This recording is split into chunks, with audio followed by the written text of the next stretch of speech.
Shishimar, Divine Grace, Founder of Iskana Bhakti Bhakti Vedanta Swami Srila Prabhupada Ki Shrimadbhagavatam Ki Their most merciful Lordship Shri Kunja Vihari Ki Shri Jagannath, Shri Baladev Mahesabhadra Ki Shri Nataji, Shri Balagopal Ki Shri Gaurnitai Ki Nitai Go Premanand.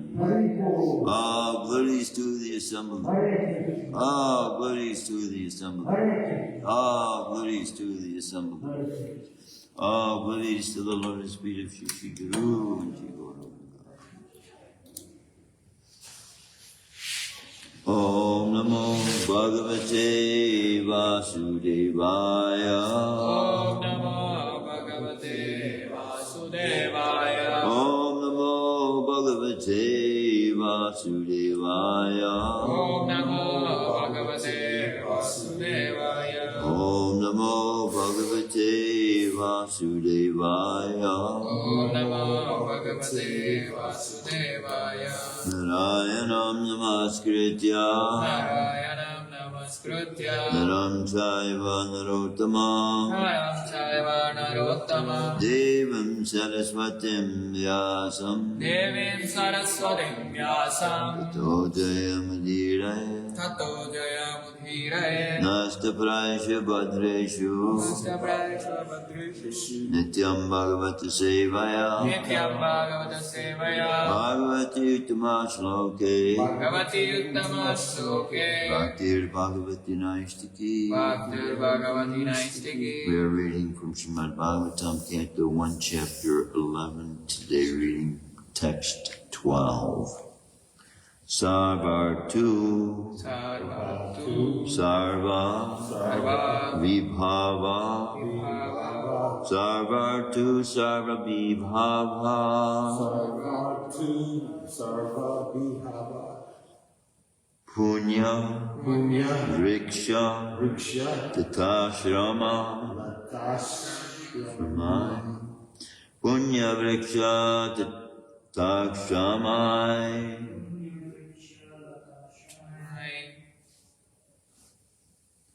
These glasses are not so great. Ujjano Pavanar Amar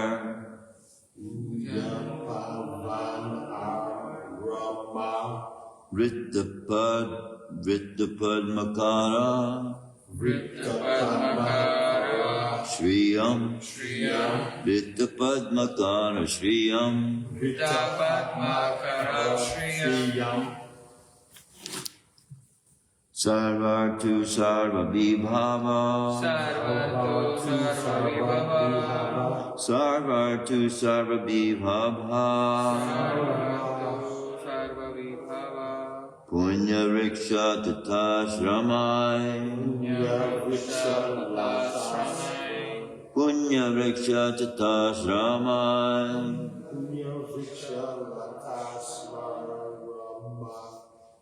Ujjano Pavanaramar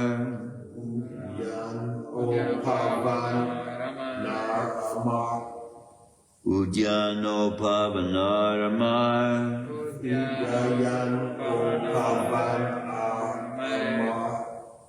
Vritta Padmakara Shriyam Vritta Padmakara Shriyam Sarvatu Sarva Vibhava Sarvartu Sarva Vibhava Punya Vriksha Latasramai Punya Vriksha Latasamarai Udyano Pavanaramai Ujjano Pavanaramai Vritta Padmakara Shriyam Vritta Padmakara Shriyam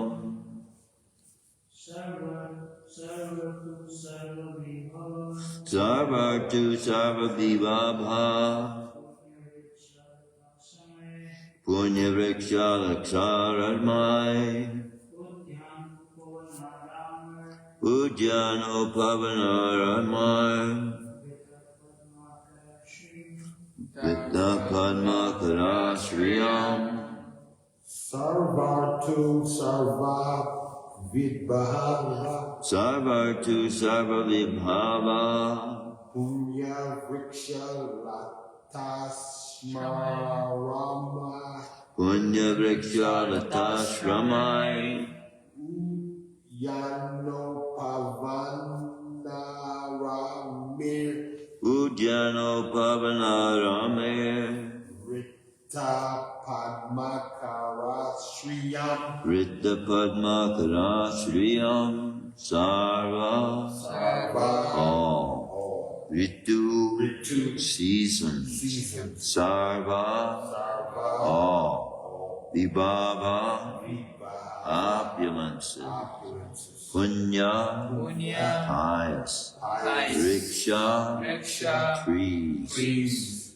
Lata Creepers Ashrama with hermitages Uddiyana Orchids Oh, I'm sorry Orchards Upavana Flower Gardens Ardamai Pleasure Gardens and beautiful parks Vritta Surrounded by Padmakara the birthplaces of lotuses or nice reservoirs of water. The birthplaces of lotuses or nice reservoirs of water. Shriyam, increasing the beauty. Sarvartu sarva vibhava punya vrikshat latashrama udayanopavan ramay Vritta Padmakara Shriyam. Translation and purport by His Divine Grace by Charnadavinda Bhaktivedanta Swami Srila Prabhupada. The city of Dwarkapuri was filled with the opulences of all seasons.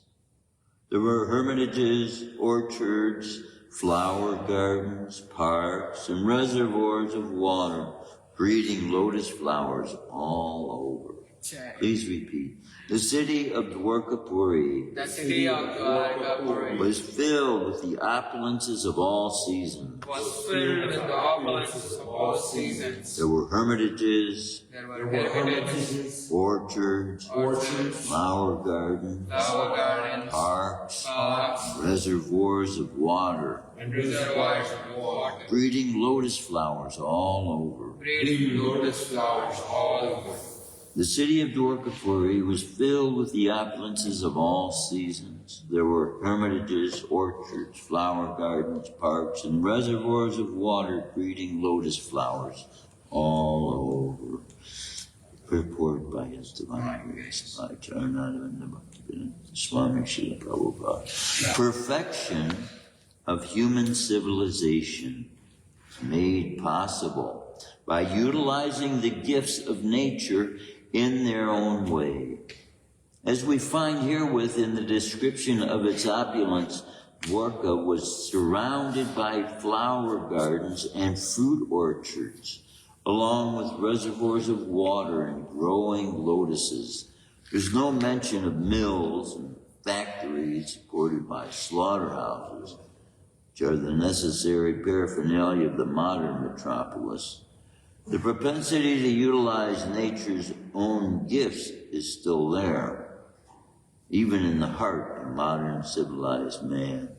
The leaders of modern civilization select their own residential quarters in a place where there are such naturally beautiful gardens and reservoirs of water, but they leave the common men to reside in congested areas without parks and gardens. Herein, of course, we find a different description of the city of Dwarka.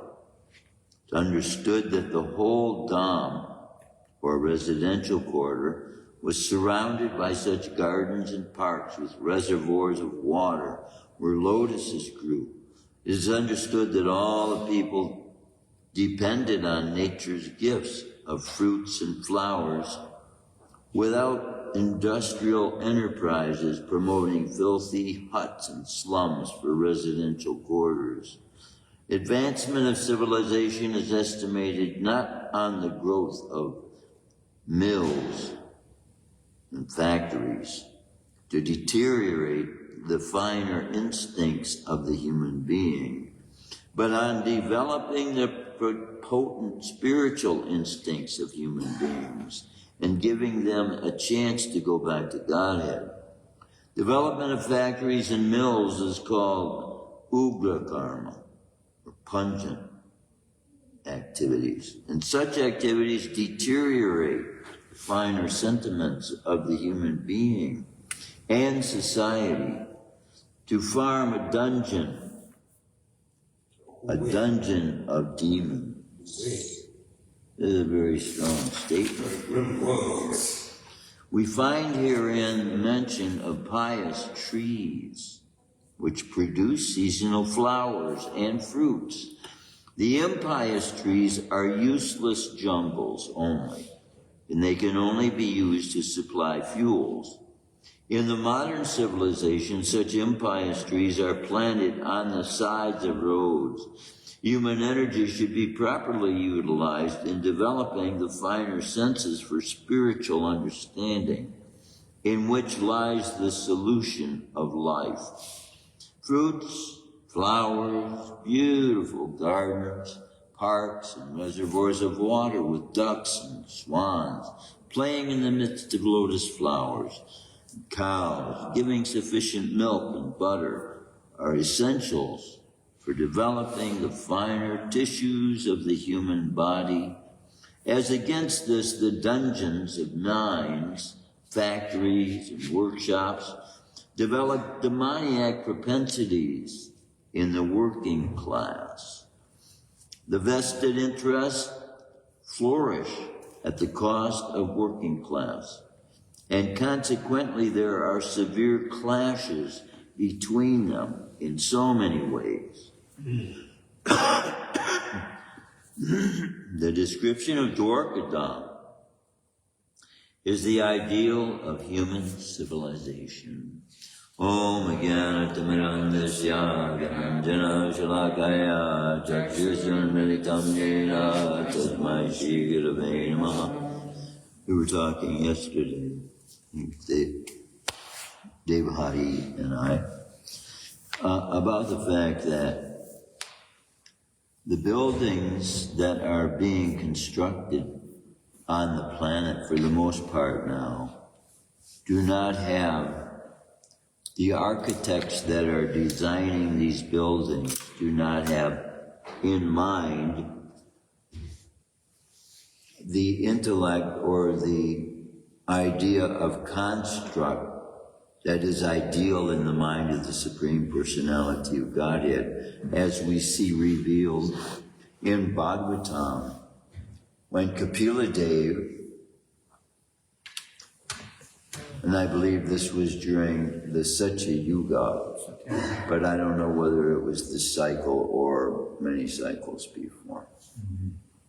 This is why these histories go back so far as to reveal the kinds of abilities that Krishna was revealing according to time and circumstance. And so he was able, in the form of Kapila Dev, which would mean he would, if he took place in such a yuga, he would be about 50 feet tall. But even when he was 12 feet tall on the Battle of Kurukshetra, he manifested abilities before the Battle of Kurukshetra, with he and Balaram already conquering more, 22 times. He conquered as many armies or more than there were in the single Battle of Kurukshetra, he and Balaram.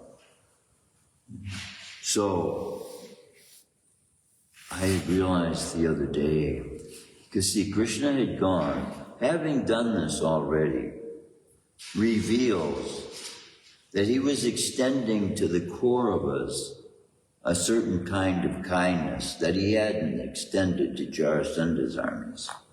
He just wiped them out, he and Balaram together. So he went to the Kauravas with the means of negotiating and asking them. But you see, the arrogance was so intense. It wasn't just a reply politely in response. It was such arrogance. No, we won't give them as much land as there is on the head of a pin. So see, Krishna had said he would not take up weapons. I got the realization. This arrogance is impudence. So much, so low in the mind of Krishna. The superiority of the purity of his own ways of being and of his own personality were such that he didn't need to take up weapons against this kind of arrogance.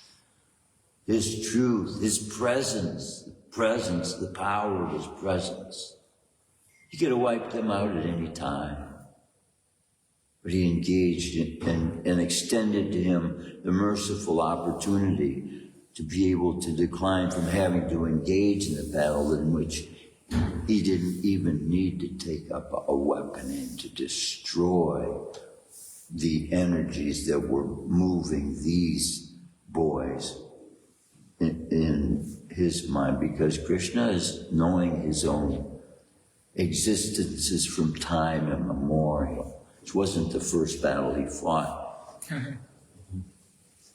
as we know from this planet, but what to speak, this wasn't the first manifestation he has had as the Supreme Personality of God. Speaking of which, got the realization this morning, chanting Gayatri. And I had, to some extent, this realization the other day. The fact that Namacharya Haridas Thakur, he is Brahma, he is Lord Brahma, who sits in a controlling position in the head of the universe, the head of the universe. As the head of the universe, he's over even Lord Indra, who's controlling the heavenly planets. But Lord Indra also, in turn, having had Leela with Krishna and having surrendered to him. When one surrenders in Vedic custom, when a king surrenders to another king, that means his kingdom belongs to him. It's the way it is.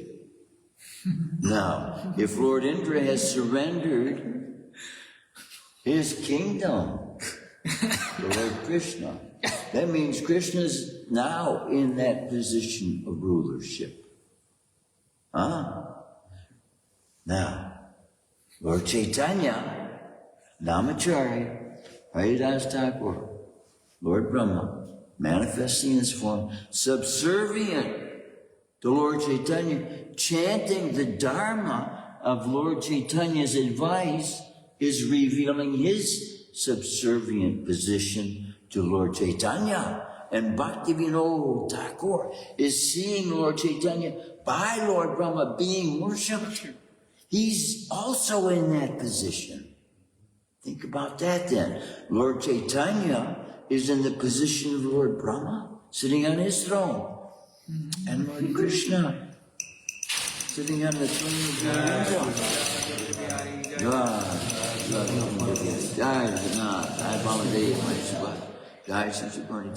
Now we know from Chaitanya Charitamrita, Murari Gupta prayed a prayer.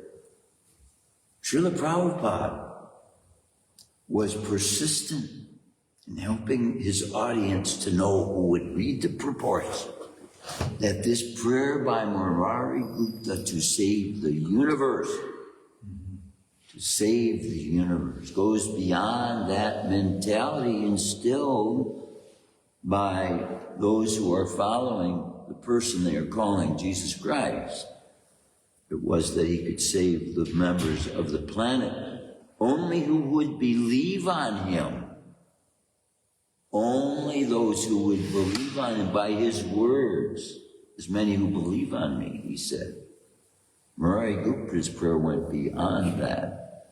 And see how this prayer is actually now, by realization, we can see if Krishna is holding the positions that all the demigods once held because of their surrender, Krishna will take the whole universe back to Godhead. Krishna kicked a hole in this universe, isn't it? See, we get the idea, we read about how the city was that Krishna had control of. When we read about Dhruva Maharaj being given a planet that will not be destroyed, the entirety of the universe and the rest of the universe being destroyed, but he's not the only one. Krishna is in this habit of giving planets to his devotees.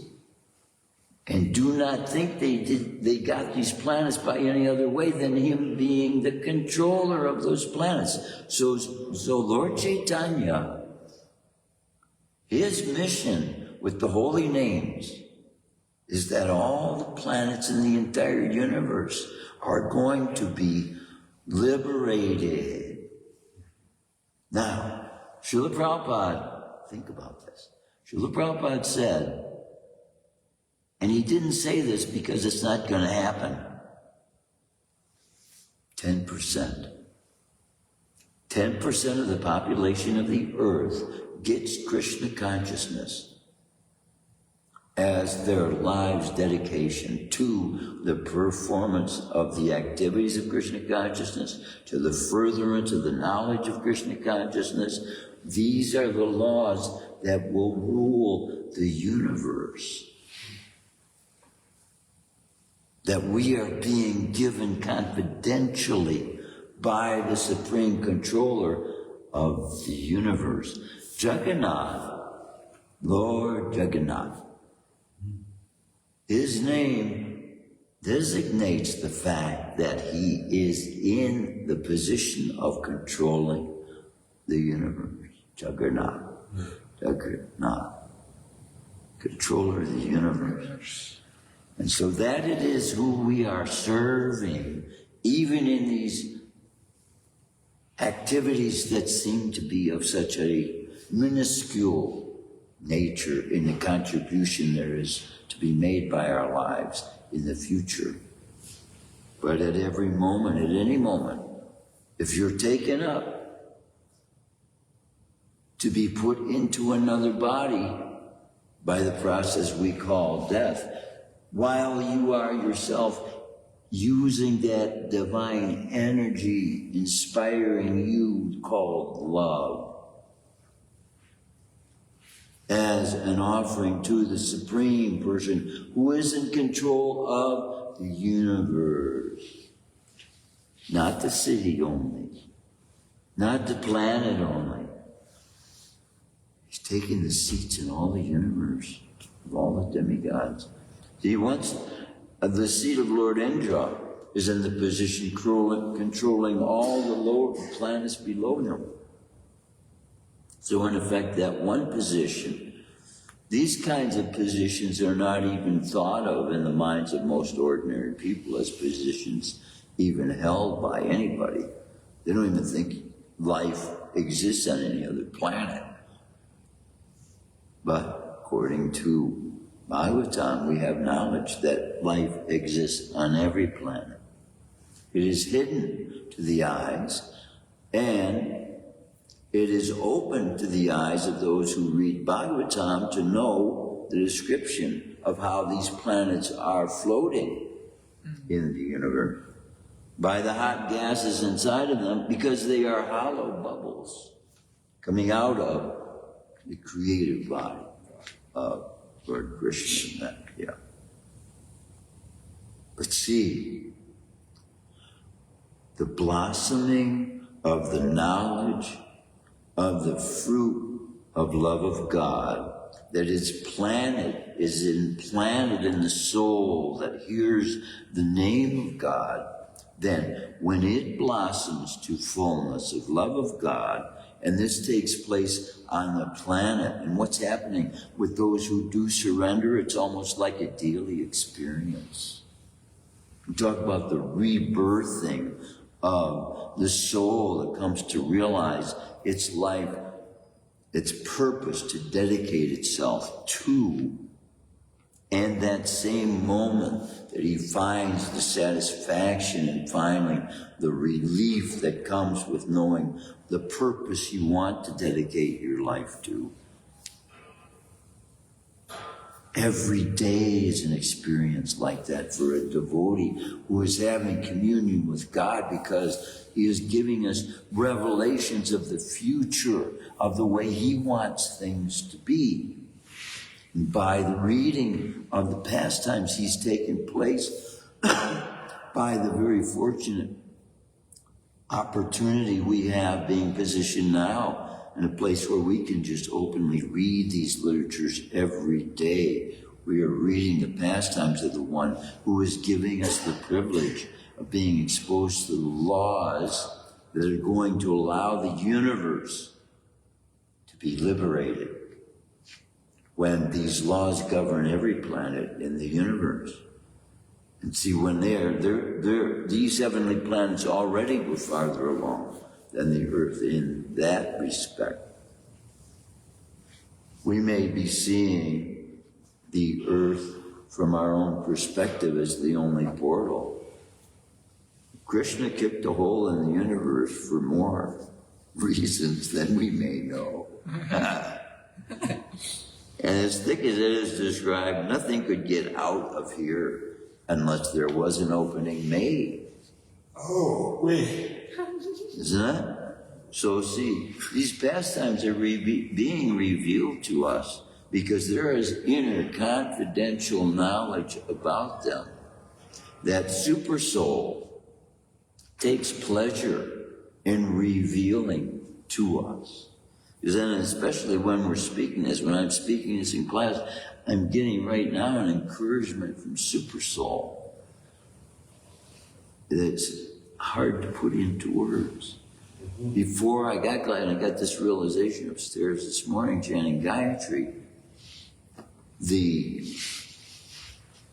I want to use the word supernatural, but then it's almost like a form of magic that suggests that is. But it's like beyond family. Because Krishna is sharing our bodies with us. And in that, our consciousness as well. And that communion with God is the exchange we have with Him through our consciousness, which is why what this whole movement is dedicated to doing is developing the consciousness of human beings so that they can experience the kind of happiness, peace, joy, protection, strength, knowledge, wisdom, and most highest of love that there is for human beings to experience. And so, if we in our heart of hearts use our mind of minds to conceive what perfection in the universe would be, everybody would be wanting for everyone else to be benefited by whatever engagement they are being engaged in. And that's why Krishna is giving us those kinds of activities that by following the instructions that He gives, everybody is benefited by it. Then all these scriptural injunctions and teachings become wide open to our understanding of the why, fors, and whereabouts. They're all meant to return us back to that eternal dwelling that all life originated from. So when I say we, the meaning of all life should be looked at as that which we are connected with as familial, coming out of the same body or creative form of the original person in this place that we are in. But that process we have gained entrance into this universe by is not existence in that universe we want to get back into. The process of birth is not there. We have to be taken. But see, the planet itself can be transformed. That's what Krishna did with these planetary forms that were there, and He gave it to Dhruva. That's your planet. And He made it of such nature by His spoken word. What Krishna says is, and that's how it is in the spiritual world. Whatever the soul speaks it's the substance of it. So, just like the Prapti city of being able to reach out anywhere in the universe and grab whatever it is you desire, and it's there. See, there is a realization I'm getting from the fact the subtle body that we are has a lot to do with our experience as well. What we go through in dreams. We sleep and are engaged in the process of what we would call experience during that sleep, about as much as we are going through the experience process while we are awake, because even while we are awake, we are spending time resting and not doing anything really constructive. So our real experience time I'm talking about is almost the same when we are sleeping. And in that sleep state, we are experiencing through the subtle body, which is an extension of the mind, right? The subtle body that we experience the consciousness with when we are not using these physical eyes, ears, nose, and mouth, the mind that has created this body, right? From past activity in the same material energy that it is allowed to be using now. So, the same way, with its concentration upon the eternal, in all the members of the planet concentrating upon the eternal, and the use of that which their planet is offering for the sake of the pleasure of the eternal. You see how that cycle makes it a transformation, just like our bodies are being transformed into prasadam, as we've discussed, which is prasadam itself as an eternal substance. We don't call Satchidananda prasadam, right, but in a sense. See, I'm also constantly wondering about where the soul is when, for example, the carrot is being offered or the sesame seed is being offered. Where is the soul at that point? Is it in the seed? Has it already left? Especially when it's being cooked, you know. Where is it? Is it in a ghost form? Where? And yet, Krishna is giving it the opportunity to become human from that offering it was engaged in. Yeah. That brings me back to a statement that the person they call Jesus Christ said, don't be afraid of those who can take away your body, but be afraid of the one that can take the soul and put it into a furnace. Okay, no, this was Christ said that, but yeah, they actually did get, as you're pointing out, they did get thrown into a furnace. That's a glorious story, isn't it? Yeah. Because there were 3 men put in the furnace, and then the king, who had ordered that they be put in there, saw 4 men in there. Yeah. And the one that he saw, he likened him unto the Son of God, right? These are evidences, again, of transformations of material energy, which the physical bodies are. And it is by a combination of everything that we have, the subtle body, the mind, soul, desire, all these things, that is what is causing experience, what we call experience or consciousness, right? And I got the realization this morning, wow, save the whole universe. He's taking the seed. So everybody in the universe, Krishna has, if God is equal to all, and he's revealed that to some they have gained the eternal dwelling, again, then this reveals the heart of God's desire for some, and why not all? So when Krishna revealed in the form of Kapila Deva that he brought down all the mountains and he lifted up all the valleys, that this form he had put the earth in was that which he wanted it to be in, which made it aerodynamic. Okay. See, and then there's described a soul who also, like Narada Muni, much like Narada Muni, roams the universe as an architect who gives designs to advanced souls who are building structures in cooperation with the spiritual energies of Krishna. Vishvakarma, right? The architect of the universe. And so this has to do with the science we were talking about yesterday of feng shui. So everything has a place. And what is happening with the engagements of those who are using the energy of God for ulterior purposes besides God's, then they're putting things out of place. Things are getting put out of whack. So those forces of nature that would normally be working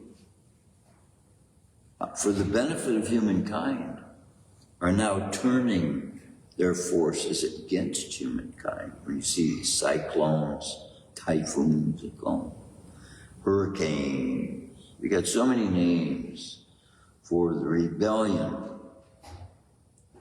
that the energy of God is having against humankind.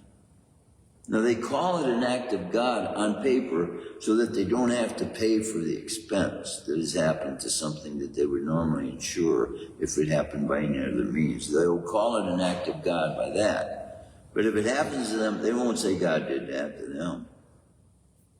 Right. Well, no, God didn't do that to me. I'm a wonderful person. Why would God do that to me? That's what we have to be asking ourselves. We got here because of disobedience to God. This is a prison house. And now, even as prisoners, God is giving us the understanding to have, and by giving us access to the laws that He has created that have to do with the freeing of the soul from law. You think there's any law in the spiritual world to be found? They don't need it. They don't need it. They don't need it. The word don't even exist. Exactly. And so, see, these things that are being created by society for us to fill our consciousness with that do not exist in the spiritual world are what we are causing the continuation of us as souls to have to, in the future, continue to exist within if we don't get these things out of our minds. This is what renunciation is. And knowing what to renounce. Because in so many ways, society is demanding of us. You have to belong to me. You have to sign my papers. You have to say who you are. You have to do this thing, that thing. You have to belong to this bank. You have to belong to this school. You have to go to this club. You got all these things dragging our minds, distracting our minds from the eternal beings that we are. And in doing so, we constantly are saying we are this or we are that or we are those others or those things. And we're not. This is why the initiation process is so important, to give the soul the realization of who it is eternally, who it's knowing the substance of will give realization of its eternal relationship with the Supreme. And that is, if we can have a hunger for that, it will be a fulfilling, satisfying experience that initiation will provide to us with a impetus for us to continue and realize by the example set by those who are getting this constant communion with the Supreme, for us to want also the same experiences. Because it is glorious. It is glorious what kind of thoughts I'm having put into my mind when I chant, when I think about Krishna, just thinking about Krishna. I get such wonderful thoughts in my mind. And then it reflects on when I look back on people I cared for, because I have put my mind in the Supreme Person. It gives me positive thoughts about what will be their outcome as well. Because I know that the kindness of His mercy is such that He gives according to that which will guide the soul back to Him and to that eternal place, which is why all of this is made. Get us back to the eternal dwelling to experience eternal well-being, eternal protection, eternal strength, eternal knowledge, eternal hope for the wonderful future and perfection of all the planetary systems and the living beings in there, to be able to have what God is working towards providing all of us in taking these incarnations to all of these planets. He's going there. I used to think the earth was the only place he came to, and that the demigods had to come here in order to see these things. But by surrendering these demigods, we can see stories being given to us for us to realize this. By their surrender, they are in fact giving Krishna their seat, giving Krishna their throne. And by greatly advanced spiritual souls like Bhaktivinoda Thakur, greatly advanced souls to bring forth array of Vishnu, Lord Vishnu's. Srila Bhaktisiddhanta Saraswati Thakur Maharaj, who also gave by his words the instructions that empowered Srila Prabhupada to transform the understanding the whole world now will gain by the absorption of the knowledge in these books. Such a treasure we have in every single one of these souls in the line that we are connected to now. So glorious the souls they are, connecting us with Krishna, the first person, the original person. God. And the literature. Yes. The literatures. The literatures, the bedrock. Yes. Yes. You're right. And like Super Soul keeps us to know when the books are gone. Super Soul's there, though, for us to have been having the developed, established relationship to know right from wrong, that Super Soul will be giving us apart from the mind. Because we don't see any other exercises to distinguish between mind, soul, Super Soul, right? Other than the chanting that I know. I don't know. If somebody has a process, I could try it out for a while if it works. But I found a process that really does work. And I'm going to keep doing that until you show me something better. Yeah. This process is just amazing.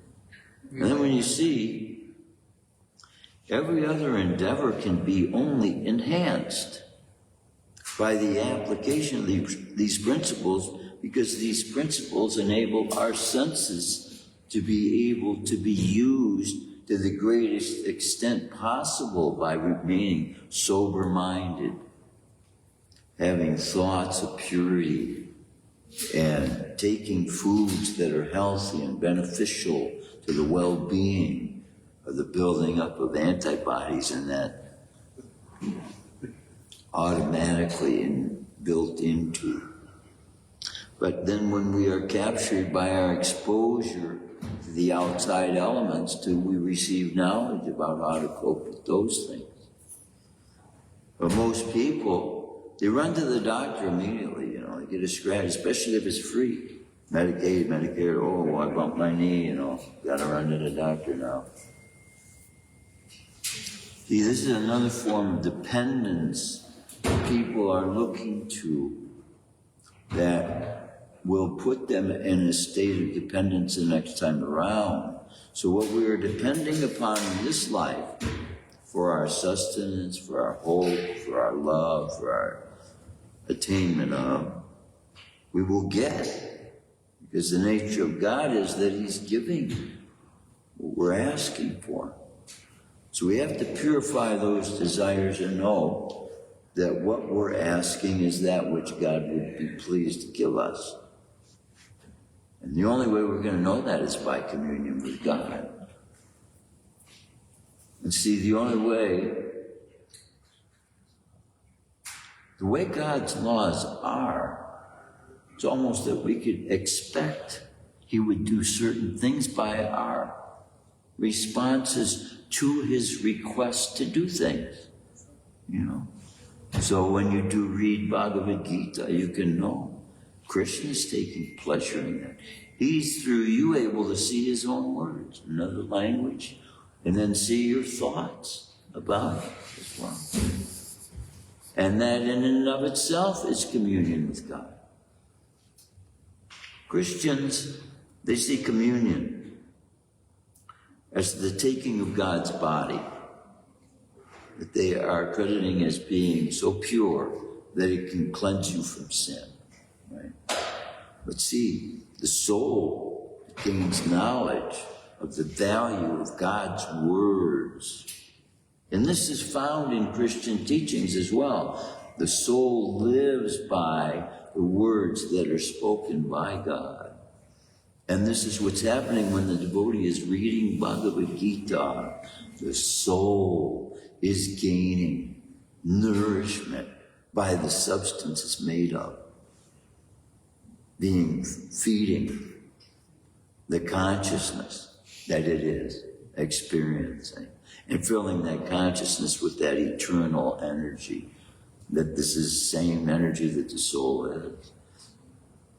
And everything that Krishna speaks then is a remembrance to us of who Krishna is, and who now, as we gain realization of the process we're being connected to, revealing to us who it is we will be shaking hands with, who it is we will be embracing.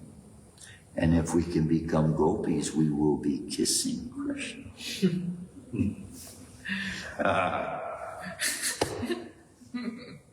Yeah, that.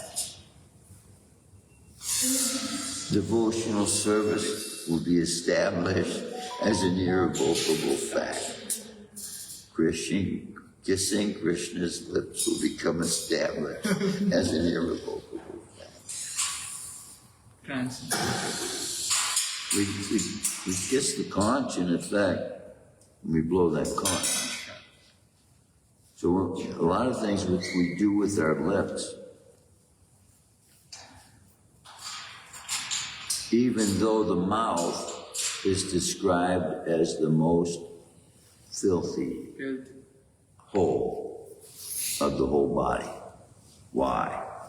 Because the same vibrations of God's holy name come out of the same hole that curses man's form, that is in the same form God is in. So we curse and bless out of the same mouth. Yeah, and that's what makes it dirty, dirtier than the earth, which is actually sacred. Krishna put earth in his mouth as a child. And it's a statement being made by God himself. Because the earth is coming out of his very body. Right? In the form of Lord Vishnu, Mahavishnu. So it's a statement that our bodies are made of the earth. Bodies are made of the earth. But then the process he gives us to offer the earth to him helps us to understand that he can transform what he takes into his body, becoming a part of his body. In that statement, he's actually stating that earth that he ate, becoming a part of his body, his earth is his body is spiritual. So that's another statement he's making. He took that himself. Nobody offered that to him. He took it himself. That's a very spiritual statement. See, it's a confidential bit of knowledge to see from the perspective that Krishna is making a statement in this about his abilities to transform the very basic earth particles into spiritual particles by putting them into his body when he ate sand. And then, by his mother invoking his questioning of doing that, he reveals to her the universe within his mouth. Yes. So not only was a few pebbles in there, the whole universe is in there. Oh, Krishna is so... You see these stories, but see, these stories are so involved with his basic principles of life and laws that he's created that they give to the child that reads these things from birth. And even before birth, they can be reading and hearing these things. then it becomes part of their way of living. It becomes part of them.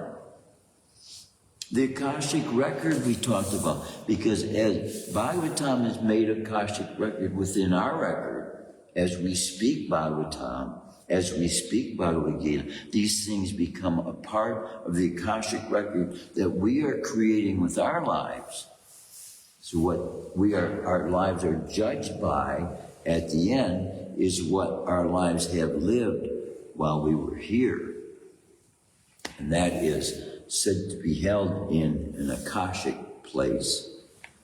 Every bit of history done by every form of energy that has come out of God as a record of its whole history and time it has spent in this universe. And Krishna has a way of keeping track of all that without his having to personally do it. He set into effect. Those are the laws of God. And when we come to realize we're also, that law is what we are made of, the substance of those laws. So when we engage in activities against the laws, we're engaging in activities against ourselves, in effect.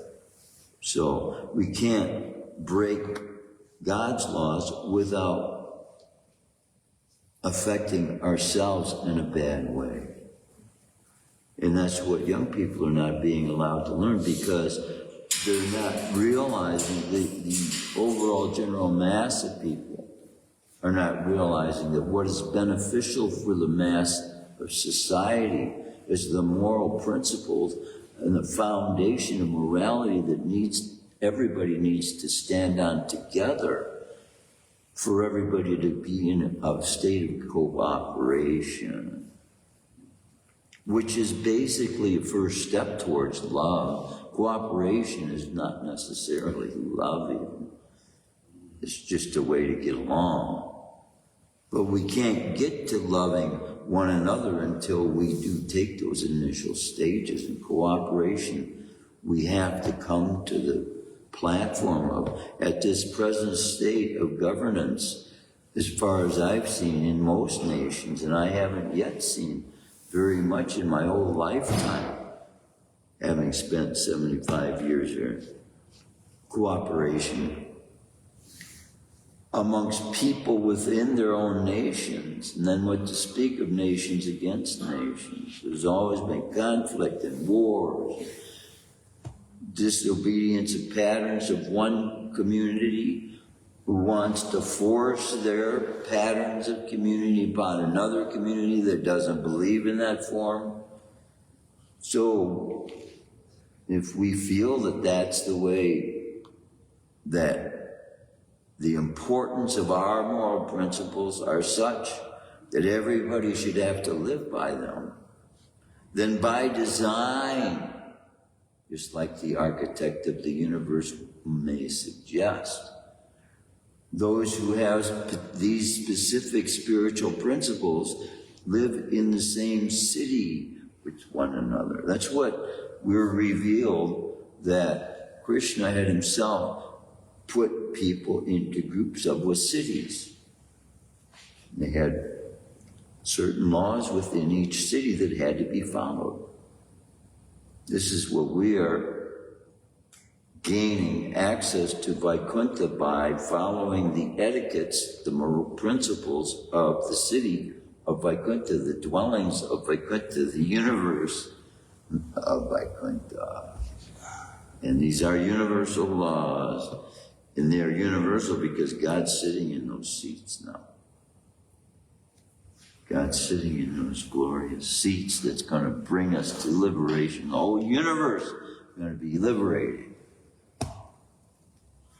And it will be by each of us as individuals promoting and understanding and realizing every day these glorious teachings, Shrimadbhagavatam, the law books, the next 10,000 years, glorious to have in our hearts. The law is a part of us. We're made of law. We're made of the laws that God spoke into being. He spoke us into being, into this universe. We always have been, but we've been taking different forms. He wants to manifest the eternal form once again, person to person with him. Just abide by the principle and study and love your neighbors as you love yourself. Love God more than anything. God. Any comments, any questions, any realizations? Anybody like to share? God. All glories to everyone's service. Whoever is engaged in loving devotional service towards the furtherance of the spiritual teachings of the Supreme Person, I pray all glories to your service and all empowerment by the Supreme Person. Jai.